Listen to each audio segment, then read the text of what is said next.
أعوذ بالله من الشيطان الرجيم. بسم الله الرحمن الرحيم.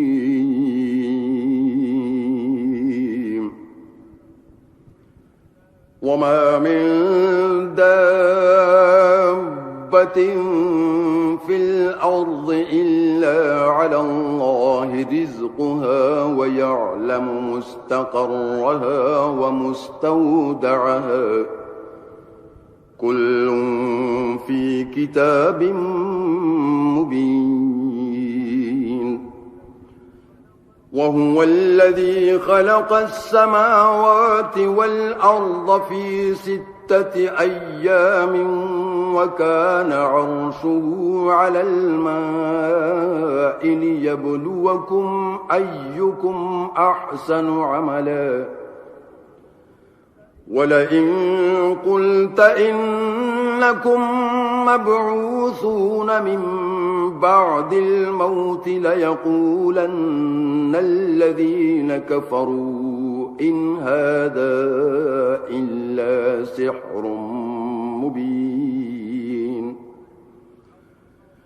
ولئن أخرنا عنهم العذاب إلى أمة معدودة ليقولن ما يحبسه ألا يوم يأتيهم ليس مصروفا عنهم وحاق بهم ما كانوا به يستهزئون. ولئن أذقنا الإنسان منا رحمة ثم نزعناها منه إنه ليئوس كفور. ولئن أذقناه نعماء بعد ضراء مسته ليقولن ذهب السيئات عني إنه لفرح فخور إلا الذين صبروا وعملوا الصالحات أولئك لهم مغفرة وأجر كبير. فلعلك تارك بعض ما يوحى إليك وضائق به صدرك أن يقولوا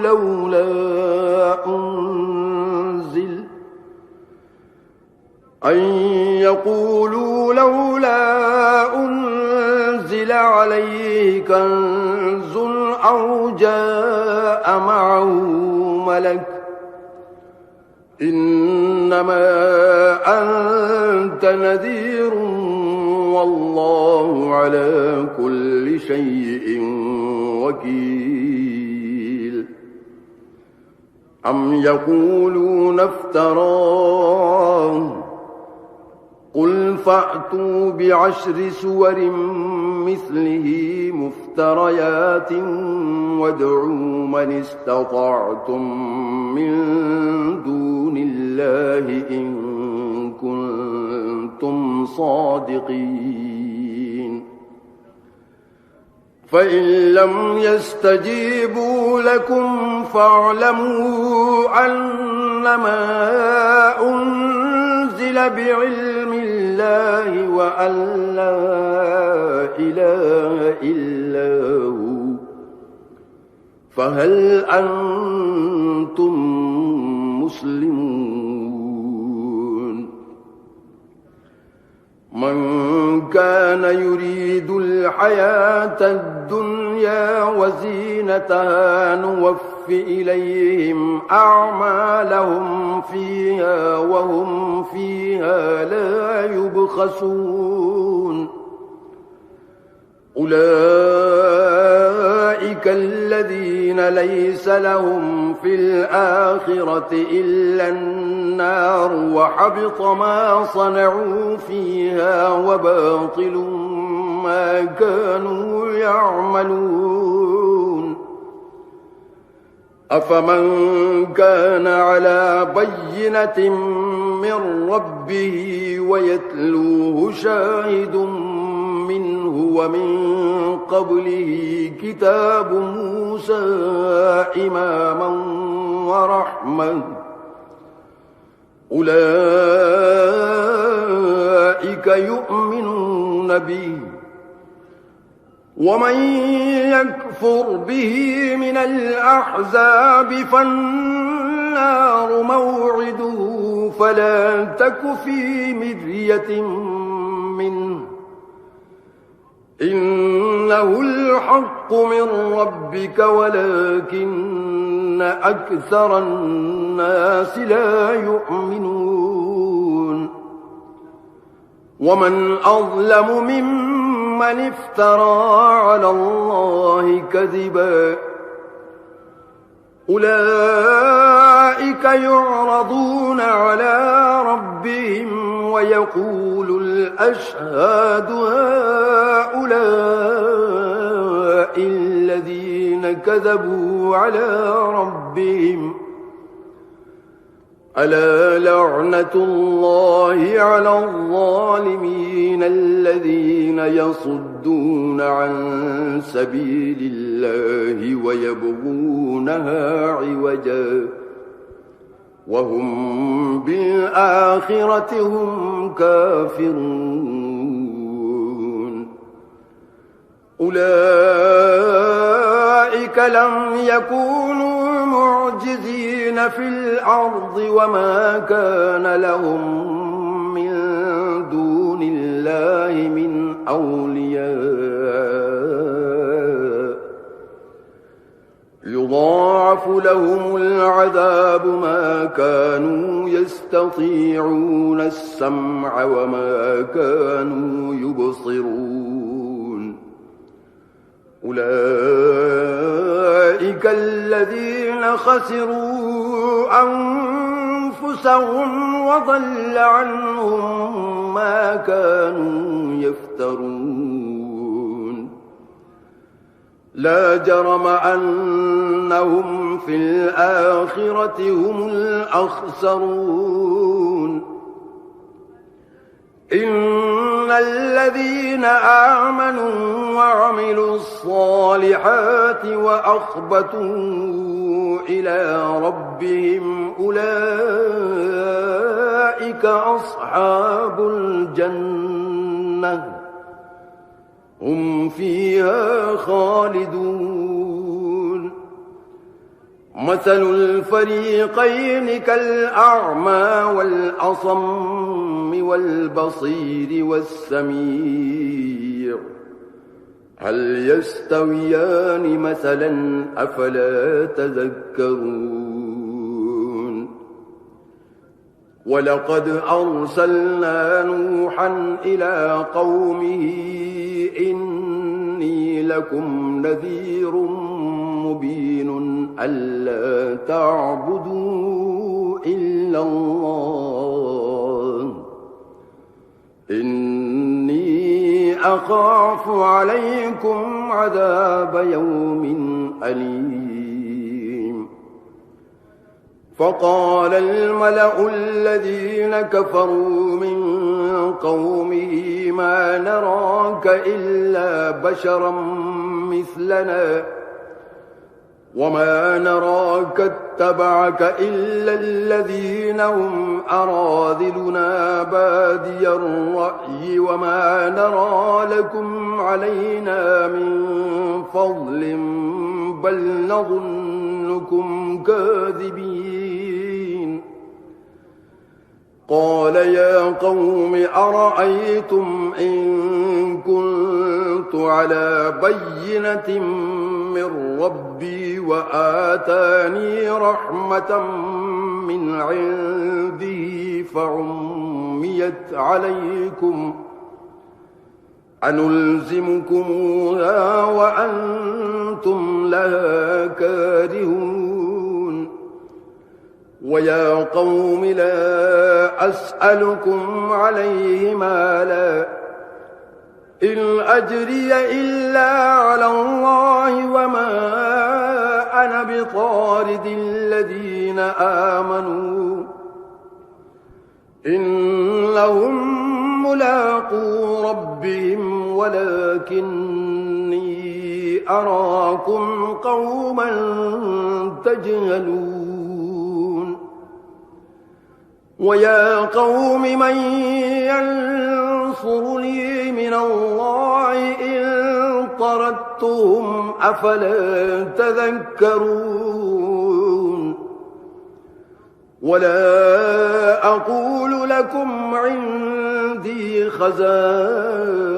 الله ولا أعلم الغيب ولا أقول إني ملك ولا أقول للذين تزدري أعينكم لن يؤتيهم الله خيرا الله أعلم بما في أنفسهم إني إذا لمن الظالمين قالوا يا نوح قد جادلتنا فأكثرت جدالنا فأتنا بما تعدنا إن كنت من الصادقين قال إنما يأتيكم به الله إن شاء وما أنتم بمعجزين ولا ينفعكم نصحي إن أردت أن أنصح لكم إن كان الله يريد أن يغويكم وربكم وإليه ترجعون أم يقولون افتراه قل إن افتريته فعلي إجرامي وأنا بريء مما تجرمون وأوحي إلى نوح أنه لن يؤمن من قومك إلا من قد آمن فلا تبتئس بما كانوا يفعلون واصنع الفلك بأعيننا ووحينا ولا تخاطبني في الذين ظلموا إنهم مغرقون ويصنع الفلك وكلما مر عليه ملأ من قومه سخروا منه قال إن تسخروا منا فإنا نسخر منكم كما تسخرون فسوف تعلمون من يأتيه عذاب يخزيه ويحل عليه عذاب مقيم حتى إذا جاء أمرنا وفارت النور قل نحمل فيها من كل زوجين اثنين وأهلك إلا من سبق عليه القول وما آمن معه إلا قليل وقال اركبوا فيها بسم الله مجريها ومرساها إن ربي لغفور رحيم وهي تجري بهم في موج كالجبال ونادى نوح ابنه وكان في معزل يا بني اركب معنا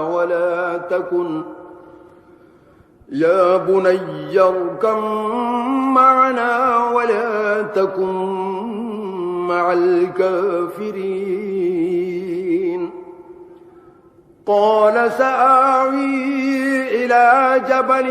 يعصمني من الماء قال لا عاصم اليوم من أمر الله إلا من رحم وحال بينهما الموج فكان من المغرقين وقيل يا أرض ابلعي ماءك ويا سماء أقلعي وغيض الماء وقضي الأمر واستوت على الجودي وقيل بعدا للقوم الظالمين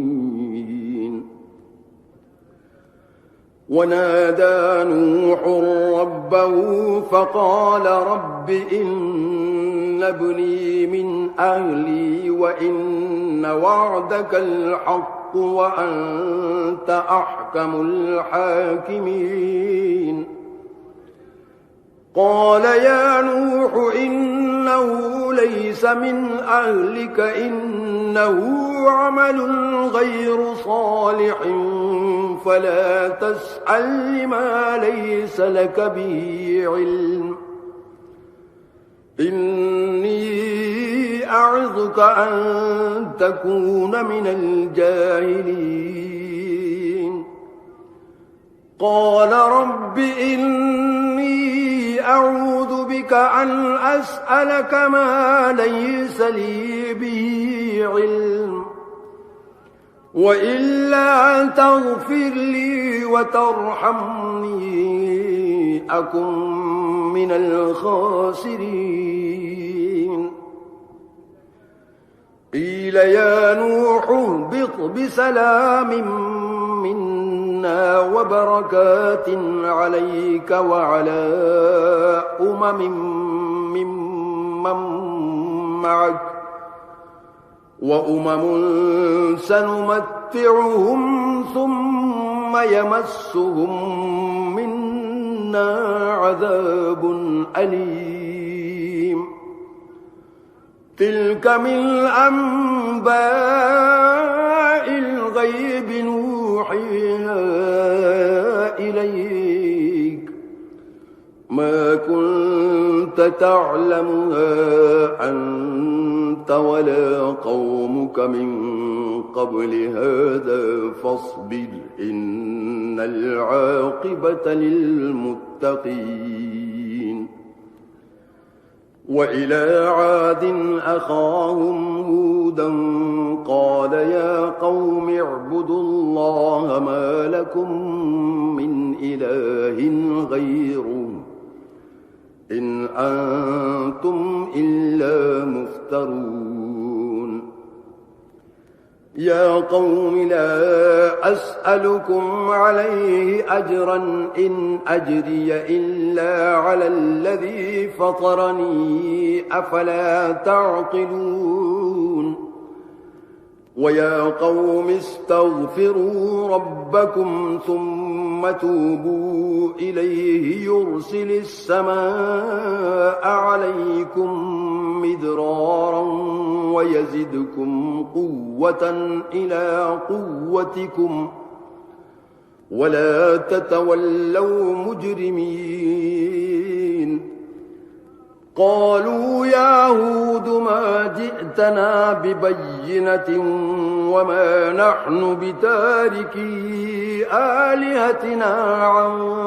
قولك وما نحن لك بمؤمنين إن نقول إلا اعتراك بعض آلهتنا بسوء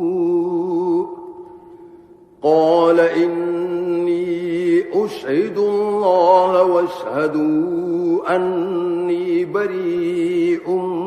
مما تشركون من دونه فكيدوني جميعا ثم لا تنظرون إني توكلت على الله ربي وربكم ما من دابة إلا هو آخذ بناصيتها إن ربي على صراط مستقيم فإن تولوا فقد أبلغتكم ما أرسلت به إليكم ويستخلف ربي قوما غيركم ولا تضرونه شيئا إن ربي على كل شيء حفيظ ولما جاء أمرنا نجينا هودا والذين آمنوا معه برحمة منا ونجيناهم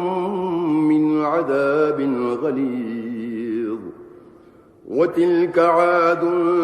جحدوا بآيات ربهم وعصوا رسله واتبعوا أمر كل جبار عنيد وأتبعوا في هذه الدنيا لعنة ويوم القيامة ألا إن عادا كفروا ربهم ألا بعدا لعاد قوم هود وإلى ثمود أخاهم صالحا قال يا قوم اعبدوا الله ما لكم من إله غيره هو أنشأكم من الأرض واستعمركم فيها فاستغفروه ثم توبوا إليه إن ربي قريب مجيب قالوا يا صالح قد كنت فينا مرجوا قبل هذا أتنهانا أن نعبد ما يعبد آباؤنا وإننا لفي شك مما تدعونا إليه مريب قال يا قوم أرأيتم إن كنت على بينة من ربي وآتاني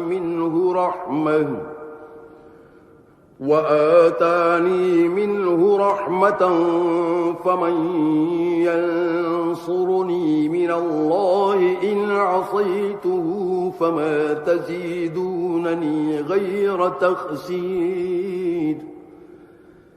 ويا قوم هذه ناقة الله لكم آية فذروها تأكل في أرض الله ولا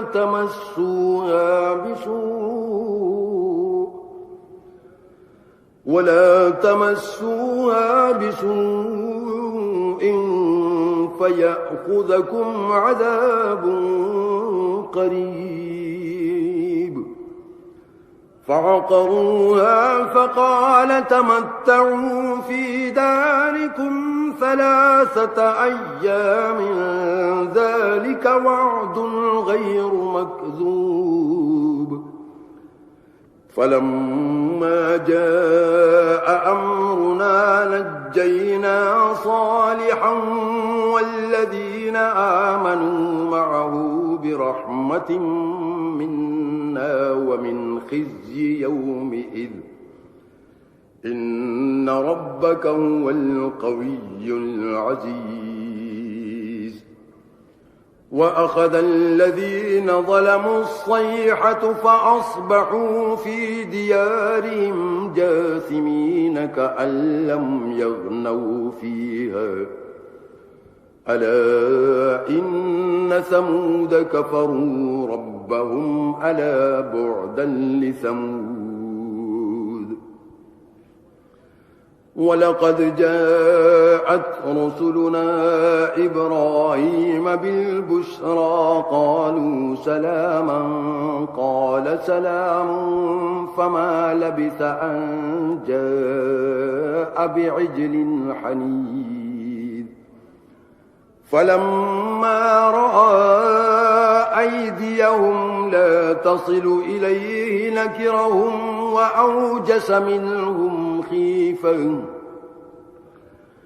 قالوا لا تخف إنا أرسلنا إلى قوم لوط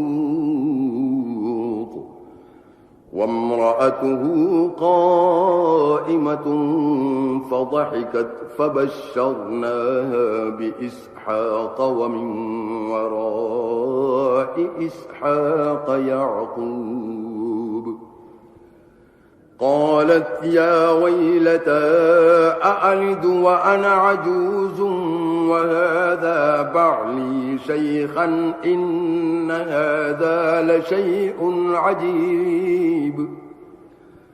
قالوا أتعجبين من أمر الله رحمة الله وبركاته عليكم أهل البيت إنه حميد مجيد فلما ذهب عن إبراهيم الروع وجاءته البشرى يجادلنا في قوم لوط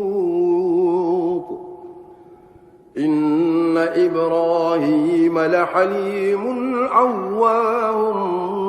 منيب يا إبراهيم أعرض عن هذا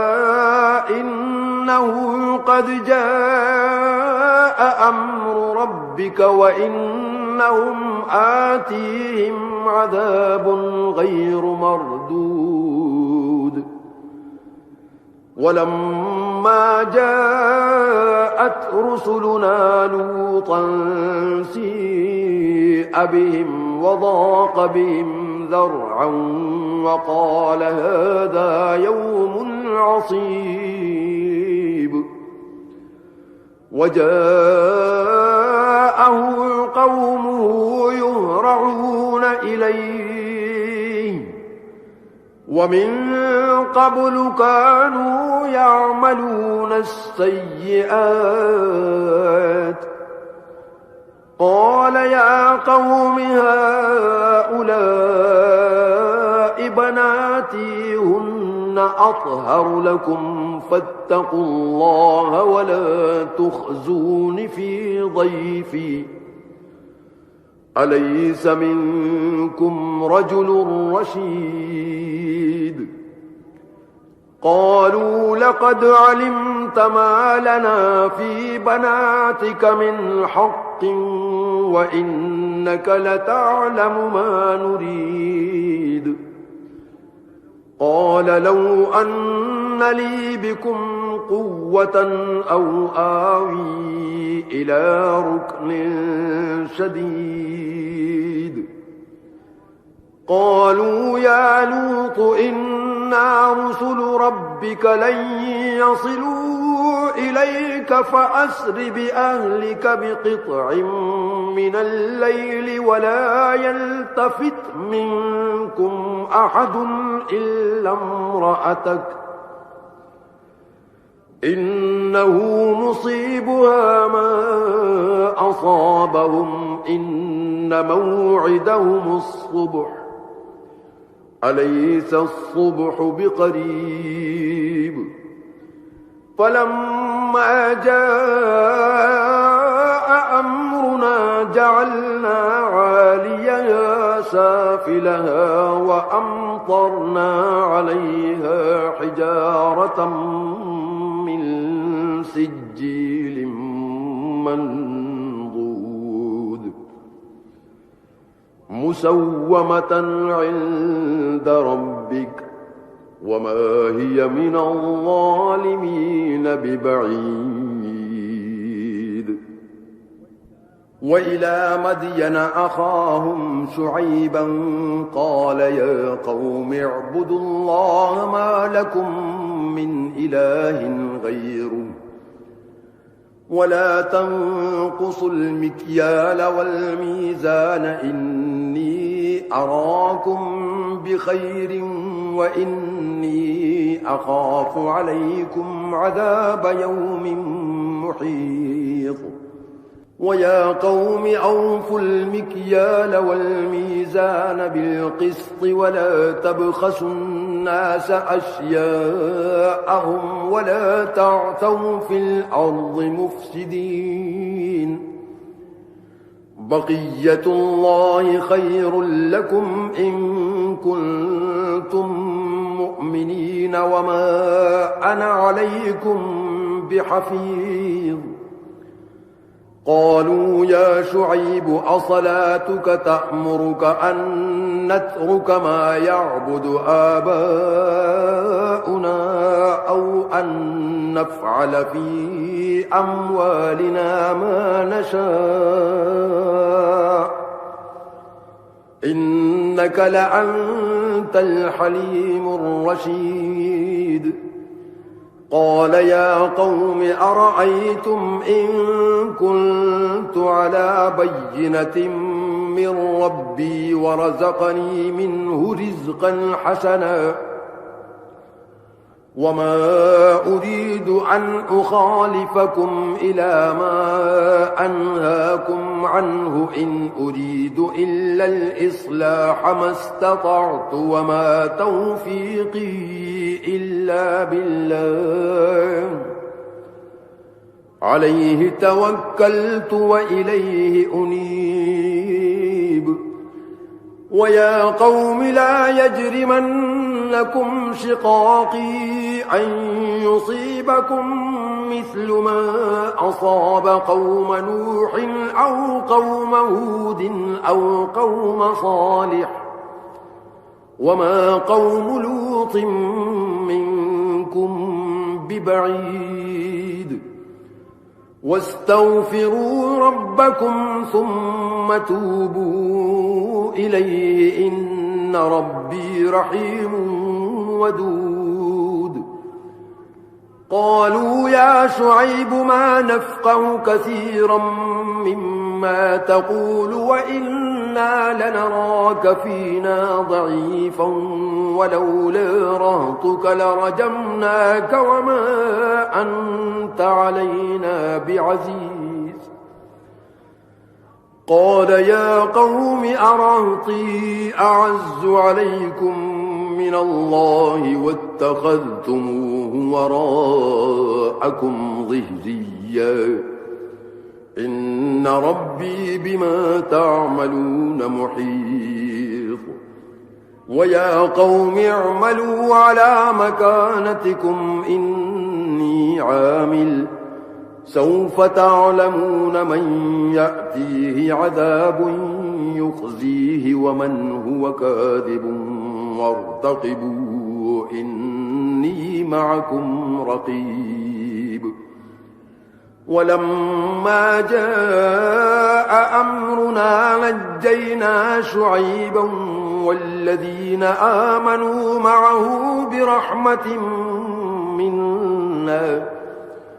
وأخذت الذين ظلموا الصيحة فأصبحوا في ديارهم جاثمين كأن لم يغنوا فيها ألا بعدا لمدين كما بعدت ثمود ولقد أرسلنا موسى بآياتنا وسلطان مبين إلى فرعون وملئه فاتبعوا أمر فرعون وما أمر فرعون برشيد يقدم قومه يوم القيامة فأوردهم النار وبئس الورد المورود وأتبعوا في هذه لعنة ويوم القيامة بئس الرفد المرفود ذلك من أنباء القرى نقصه عليك منها قائم وحصيد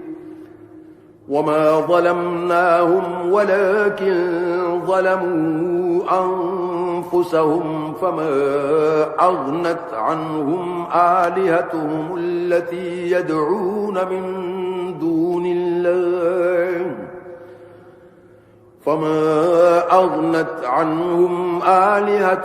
التي يدعون من دون الله من شيء لما جاء أمر ربك وما زادوهم غير تتبيب وكذلك أخذ ربك إذا أخذ القرى وهي ظالمة إن أخذه أليم شديد إن في ذلك لآية لمن خاف عذاب الآخرة ذلك يوم مجموع له الناس وذلك يوم مشهود وما نؤخره إلا لأجل معدود يوم يأتي لا تكلم نفس إلا بإذنه فمنهم شقي وسعيد فأما الذين شقوا ففي النار لهم فيها زفير وشيق خالدين فيها ما دامت السماوات والأرض إلا ما شاء ربك إن ربك فعال لما يريد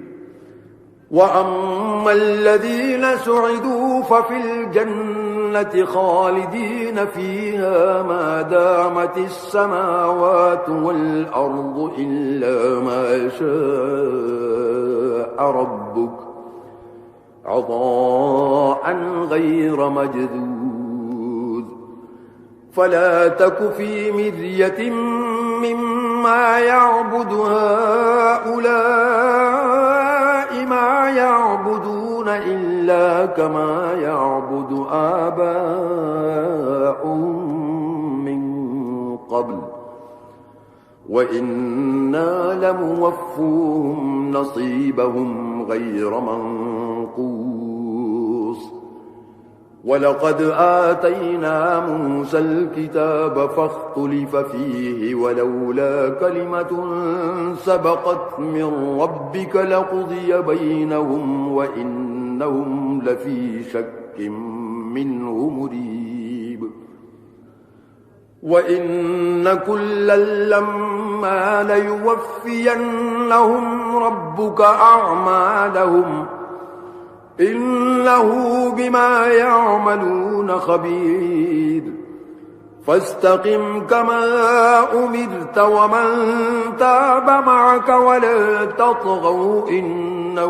بما تعملون بصير ولا تركنوا إلى الذين ظلموا فتمسكم النار وما لكم من دون الله من أولياء ثم لا تنصرون وأقم الصلاة طرفي النهار وزلفا من الليل إن الحسنات يذهبن السيئات ذلك ذكرى للذاكرين واصبر فإن الله لا يضيع أجر المحسنين فلولا كان من القرون من قبلكم أولو بقية ينهون عن الفساد في الأرض إلا قليلا من أنجينا منهم واتبع الذين ظلموا ما أترفوا فيه وكانوا مجرمين وما كان ربك ليهلك القرى بظلم وأهلها مصلحون ولو شاء ربك لجعل الناس أمة واحدة ولا يزالون مختلفين إلا من رحم ربك ولذلك خلقهم وتمت كلمة ربك لأملأن جهنم من الجنة والناس أجمعين وكلا نقص عليك من أنباء الرسل ما نثبت به فؤادك وجاءك في هذه الحق وموعظة وذكرى للمؤمنين وقل للذين لا يؤمنون اعملوا على مكانتكم إنا عاملون وانتظروا إنا منتظرون ولله غيب السماوات والأرض وإليه يرجع الأمر كله فاعبده وتوكل عليه وما ربك بغافل عما تعملون بسم الله الرحمن الرحيم ألف لام را تلك آيات الكتاب المبين إنا أنزلناه قرآنا عربيا لعلكم تعقلون نحن نقص عليك أحسن القصص بما أوحينا إليك هذا القرآن وإن كنت من قبله لمن الغافلين إذ قال يوسف لأبيه يا أبت إني رأيت 11 كوكبا والشمس والقمر رأيتهم لي ساجدين قال يا بني لا تقصص رؤياك على إخوتك فيكيدوا لك كيدا إن الشيطان للإنسان عدو مبين وكذلك يجتبيك ربك ويعلمك من تأويل الأحاديث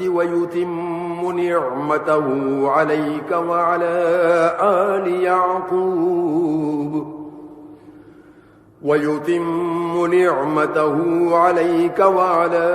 آل يعقوب كما أتمها على أبويك من قبل إبراهيم وإسحاق إن ربك عليم حكيم لقد كان في يوسف وإخوته آيات للسائلين إذ قالوا ليوسف وأخوه أحب إلى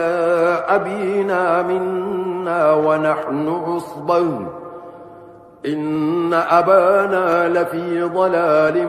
مبين اقتلوا يوسف أو اطرحوه أرضا يخل لكم وجه أبيكم وتكونوا من بعده قوما صالحين قال قائل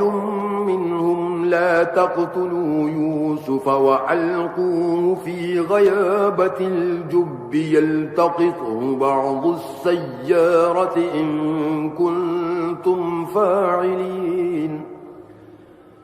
قالوا يا أبانا ما لك لا تأمنا على يوسف وإنا له لناصحون أرسله معنا غدا يرتع ويلعب وإنا له لحافظون قال إني ليحزنني أن تذهبوا به وأخاف أن يأكله الذئب وأنتم عنه غافلون قالوا لئن أكله الذئب ونحن عصبة إنا إذا لخاسرون فلما ذهبوا به وأجمعوا أن يجعلوه في غيابة الجب وأوحينا إليه لتنبئنهم بأمرهم هذا وهم لا يشعرون وجاءوا أباهم عشاء يبكون قالوا يا أبانا إنا ذهبنا نستبق وتركنا يوسف عند متاعنا فأكله الذئب وما أنت بمؤمن لنا ولو كنا صادقين وجاءوا على قميصه بدم كذب قال بل سولت لكم أنفسكم أمرا فصبر جميل والله المستعان على ما تصفون وجاءت سيارة فأرسلوا واردهم فأدلى دلوه قال يا بشرى هذا غلام وأسروه بضاعة والله عليم بما يعملون وشروه بثمن بخس دراهم معدودة وكانوا فيه من الزاهدين وقال الذي اشتراه من مصر لامرأته أكرمي مثواه عسى أن ينفعنا أو نتخذه ولدا وكذلك مكنا ليوسف في الأرض ولنعلمه من تأويل الأحاديث والله غالب على أمره ولكن أكثر الناس لا يعلمون ولما بلغ أشده آتيناه حكما وعلما وكذلك نجزي المحسنين وراودته التي هو في بيتها عن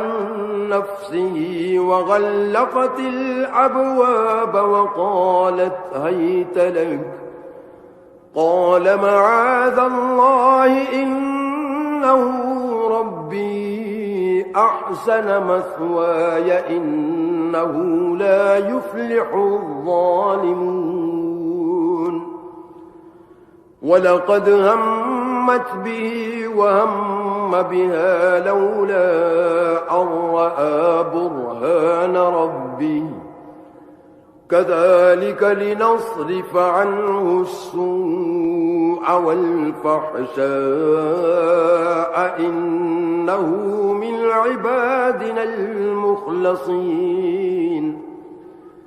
واستبق الباب وقدت قميصه من دبر وألف يا سيدها لدى الباب قالت ما جزاء من أراد بأهلك سوءا إلا أن يسجن أو عذاب أليم. قال هي راودتني عن نفسي وشهد شاهد من أهلها إن كان قميصه قد من قبل فصدقت وهو من الكاذبين وإن كان قميصه قد من دبر فكذبت وهو من الصادقين. فلما رأى قميصه قد من دبر قال إنه من كيدكن إن كيدكن عظيم. يوسف أعرض عن هذا واستغفري لذنبك إنك كنت من الخاطئين. وقال نسوة في المدينة امرأة العزيز تراود فتاها عن نفسه قد شغفها حبا إنا لنراها في ضلال مبين. فلما سمعت بمكرهن أرسلت إليهن وأعتدت لهن متكأ وآتت كل واحدة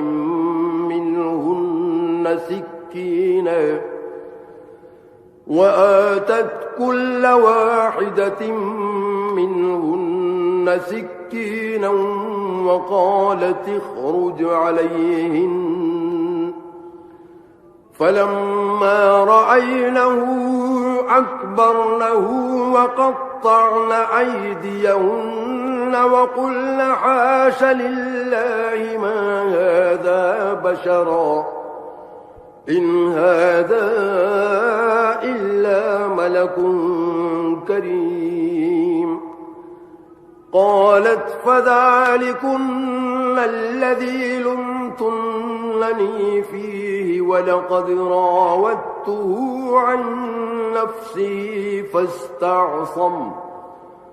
ولئن لم يفعل ما آمره ليسجنن وليكون من الصاغرين. قال رب السجن أحب إلي مما يدعونني إليه وإلا تصرف عني كيدهن أصب إليهن وأكن من الجاهلين. فاستجاب له ربه فصرف عنه كيدهن إنه هو السميع العليم. ثم بدا لهم من بعد ما رأوا الآيات ليسجننه حتى حين. ودخل معه السجن فتيان قال أحدهما إني أراني أعصر خمرا وقال الآخر إني أراني أحمل فوق رأسي خبزا تأكل الطير منه نبئنا بتأويله إنا نراك من المحسنين. قال لا يأتيكما طعام ترزقانه إلا نبأتكما بتأويله قبل أن يأتيكما ذلكما مما علمني ربي إني تركت ملة قوم لا يؤمنون بالله وهم بالآخرة هم كافرون. واتبعت ملة آبائي إبراهيم وإسحاق ويعقوب ما كان لنا أن نشرك بالله من شيء ذلك من فضل الله علينا وعلى الناس ولكن أكثر الناس لا يشكرون يا صاحبي السجن أأرباب متفرقون خير أم الله الواحد القهار ما تعبدون من دونه إلا أسماء سميتموها أنتم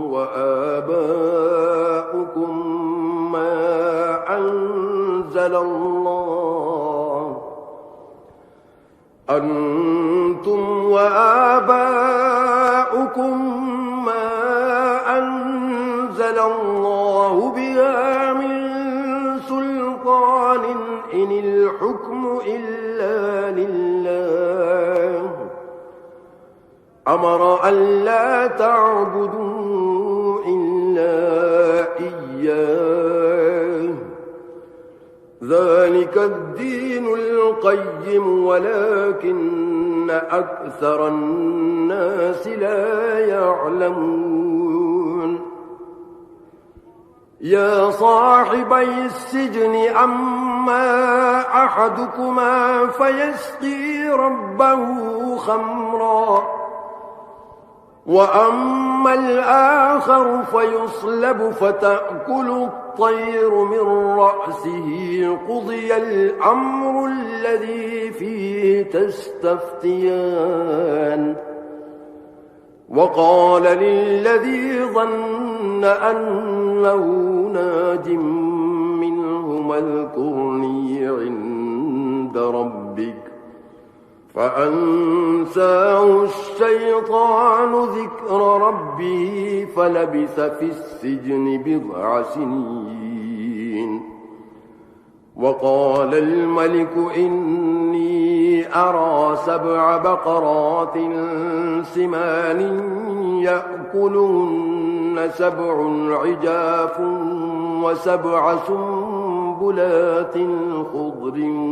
وأخر يابسات يا أيها الملأ أفتوني في رؤياي إن كنتم للرؤيا تعبرون قالوا أضغاث أحلام وما نحن بتأويل الأحلام بعالمين وقال الذي نجا منهما وادكر بعد أمة أنا أنبئكم بتأويله فأرسلون يوسف أيها الصديق أفتنا في 7 بقرات سمان يأكلهن 7 عجاف و7 سنبلات خضر وأخر يابسات لعلي أرجع إلى الناس لعلهم يعلمون قال تزرعون 7 سنين دأبا فما حصدتم فذروه في سنبله إلا قليلا مما تأكلون